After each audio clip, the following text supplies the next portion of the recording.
Angel Johnson lived in a quiet countryside town in the Midwest. She was getting ready to go back to her job after taking time off to care for her newborn daughter, Lily, who was now 3 months old. Angel worked as a nurse at the town's only hospital, where both her co-workers and patients thought highly of her. But the encouragement she had hoped to receive from her family was not quite there. "Angel, before you go back to work, we want to give you something special for the baby," her mother, Patricia, said one Sunday after lunch. Patricia was well known around town and often involved in social events. Her husband, Richard, ran a small business that rented out airplanes, and their family was seen as one of the wealthier ones in the area. "To celebrate little Lily, let's take a ride and look at the town from the sky," Richard said, clearly pleased with his flying abilities. Angel's sister, Jessica, clapped her hands. "That sounds amazing. The pictures would look so good online, and it would be such a memorable first flight for Lily." Jessica had just gotten married and was still enjoying the spotlight from the big ceremony. Since Lily was born, Angel had started to notice her family acting a little differently. Even though they smiled and said kind things, something about their behavior felt distant. What bothered her most was that none of them ever mentioned Lily's father. "But Lily is still very young. Is it really safe for her to fly?" Angel asked with concern. "She'll be fine, Angel. We've got it all under control. This will be a lovely family moment," Patricia replied with a soft smile, though it didn't feel sincere. Jessica put her hand gently on Angel's shoulder. "You always worry too much. We're your family. We love and support each other." Her voice had a slight sharpness to it. A few days later, while at work, Angel opened up to her coworker Sarah. "My family wants to go on a plane ride to celebrate, but they've been acting strangely," she said. Sarah looked concerned. "It sounds like they're not truly excited about Lily being here." Angel gave a tight, sad smile. "Exactly. Anytime I bring up Lily's dad, they quickly change the topic. Sometimes, it feels like they wish Lily wasn't around at all." The man Angel had been seeing disappeared after she told him she was pregnant. She had gone through childbirth alone and decided to raise Lily by herself. But her family hadn't been very helpful, and at times they even judged her. When the day of the flight came, Angel chose to go along with the plan, despite her fears. Richard's small 4-seater aircraft had Angel and Lily sitting in the back, Jessica beside them, and their parents up front. "Ready to go?" Richard asked, turning to look at them. "Yes, Dad," Angel answered, though she felt a strange discomfort in her chest. The plane rolled along the runway and then lifted into the bright sky, showing the town below from above. For a moment, Angel felt joy at showing this beautiful view to Lily. "Let's take some commemorative photos," Patricia suggested, pulling out her phone. However, as they ascended, the mood in the cabin shifted. The family's smiles turned stiff and conversation dwindled. Angel looked at Lily in her arms, sensing an ominous feeling. "Angel, there's something we need to discuss," Patricia suddenly said, her voice lacking its usual gentleness. "What is it, Mom?" Angel felt tense. Jessica chuckled softly beside her. "Today is going to be a special day." Angel clutched her daughter tightly, feeling anxious in the cabin's heavy atmosphere. She thought back to how her relationship with her family had soured since she revealed her pregnancy 8 months ago. She had visited her parents and announced her pregnancy to the whole family in the living room, expecting congratulations, but instead, a long silence filled the space. "Who is the father?" Patricia's voice was cold and accusatory. "It's Michael." As Angel began to explain, Jessica interrupted. "You've caused trouble again, haven't you? Have you ever thought about our family's reputation?"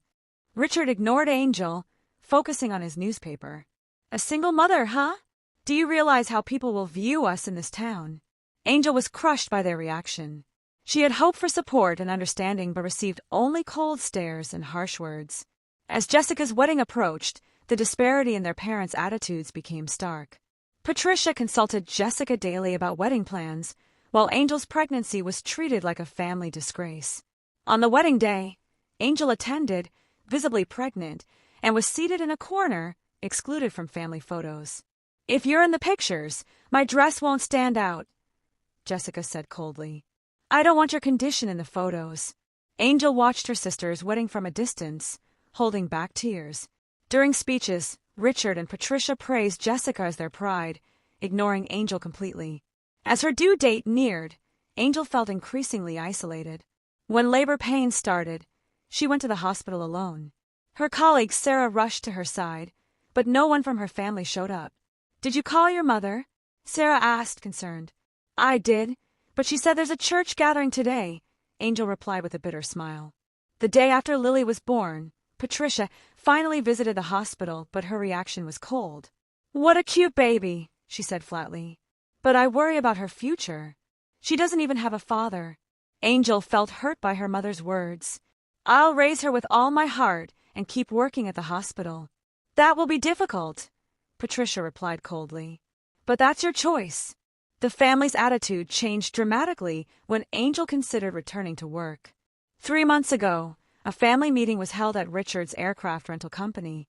Angel assumed she would be informed, but she learned about it through a rumor Sarah heard. "Angel, I heard your family made a big decision." Angel was confused. "What are you talking about?" "They had a family discussion about the future of the aircraft company," Sarah said worriedly. "Didn't you attend?" Angel rushed to her family's home. In the living room, they sat around important documents. "Why didn't you tell me anything?" Angel demanded. "This is an important company matter." "It doesn't concern you," Richard replied coldly. "But I'm a family member too," Angel pleaded desperately. Jessica stood up, blocking her way. "You have enough on your plate, don't you? We have our own plans." "What plans?" Angel asked. When Patricia started to speak, Richard interrupted. "Angel, focus on your own life. We're going our own way." That night, Angel realized she had been completely cut off from her family, carrying the heavy burden of raising her daughter alone while feeling utterly alone. Still, Angel didn't give up. At the hospital, she felt appreciated and needed by her many patients and colleagues. Lily's existence gave her new hope. Angel decided to accept her parents' offer for a celebratory flight for Lily's birth. At 3,000 feet, Richard kept the plane steady. Angel felt relieved that Lily was sleeping peacefully while admiring the scenery outside. However, the atmosphere in the cabin grew heavier. "Angel, it's time to tell you the real reason we brought you today," Patricia said, turning to face her. Her voice was entirely devoid of motherly warmth. Angel felt a sense of dread. "What are you talking about, Mom?" Jessica's cold laughter echoed beside her. "You're really clueless, aren't you? Haven't you noticed how fed up we are?" Angel was taken aback. "Jessica, what are you saying?" Richard raised his voice from the cockpit. "Angel, you've become a burden to our family, and so is that child." Angel was shocked. "Dad, how can you say that? How can I not?" Patricia stood up, her expression transforming. "We've tolerated your problems for too long, but we've reached our limit." "What problems?" Angel was desperate to understand. Jessica pulled out documents. "This.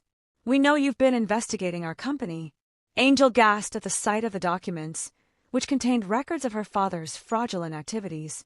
She had stumbled upon these while trying to help her family with their finances after learning about accounting in her training at the hospital. "Angel, you've been digging around and trying to ruin everything," Richard said firmly. "But I didn't," Angel stammered. "Liar," Jessica shouted. "We know you contacted the FBI." Angel was confused. She had been troubled by the irregularities but hadn't taken any action, only consulting John, a former FBI investigator. "I haven't reported anything," Angel defended herself. "But you were planning to, weren't you?" Patricia's eyes glinted with coldness. "You've always had that sense of justice. Just like you help patients, you were going to destroy us this time." "That's not true. I never wanted to hurt my family." "Family!" Jessica scoffed. "You think you're family? You're just our shame."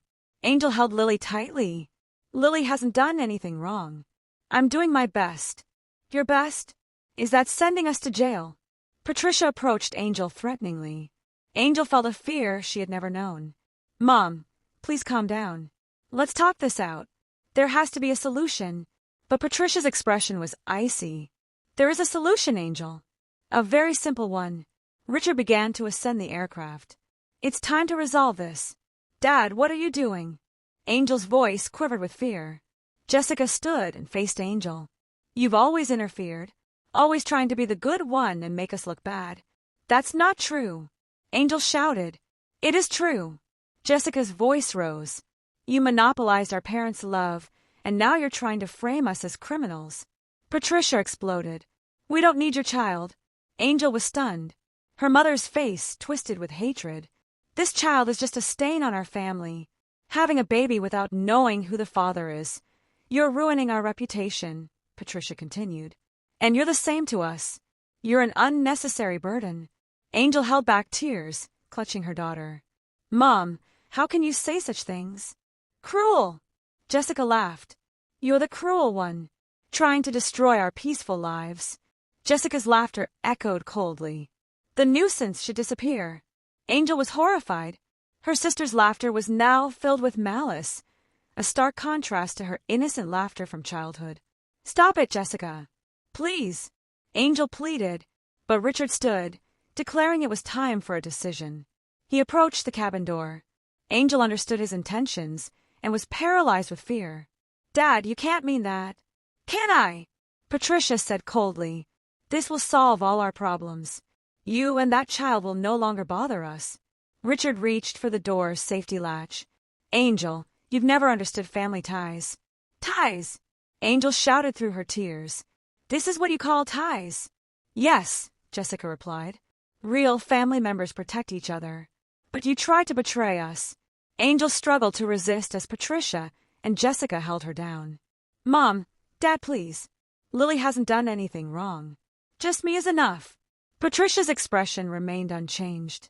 As long as that child exists, our problems won't end. The moment Richard opened the door, a powerful wind rushed into the cabin. Angel desperately clutched her daughter, looking into her family's faces. There was no trace of the loving family she once knew. Goodbye, Angel, Patricia said coldly.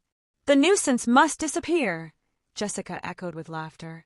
Richard pushed Angel and her daughter out of the plane. As they fell, Angel wrapped her body around Lily, trying desperately to shield her. Through the roaring wind, she whispered, Lily, Mommy will protect you. They plummeted toward the towering pine trees in the forest. The thick branches slowed their descent, and the dense foliage cushioned their fall. Just before Angel lost consciousness, she heard her daughter's cries, the most beautiful sound to her. Miraculously, both mother and daughter survived.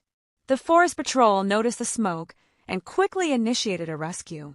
Angel sustained multiple fractures and a concussion, but was not in critical condition. Most importantly, Lily was nearly unharmed.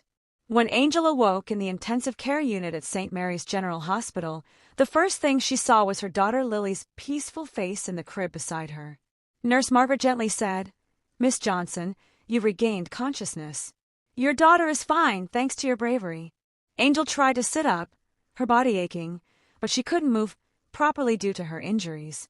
Yet, knowing Lily was safe, tears of relief streamed down her face. My family, Angel asked weakly. Margaret's expression darkened. Regarding that, FBI agents would like to speak with you. A few hours later, 2 agents in suits entered Angel's room. Miss Johnson, I'm FBI Special Agent James Connor. This is Agent Lisa Thompson, the man said, showing his ID. Angel was bewildered. FBI? Why? We received information from your colleague, John Miller.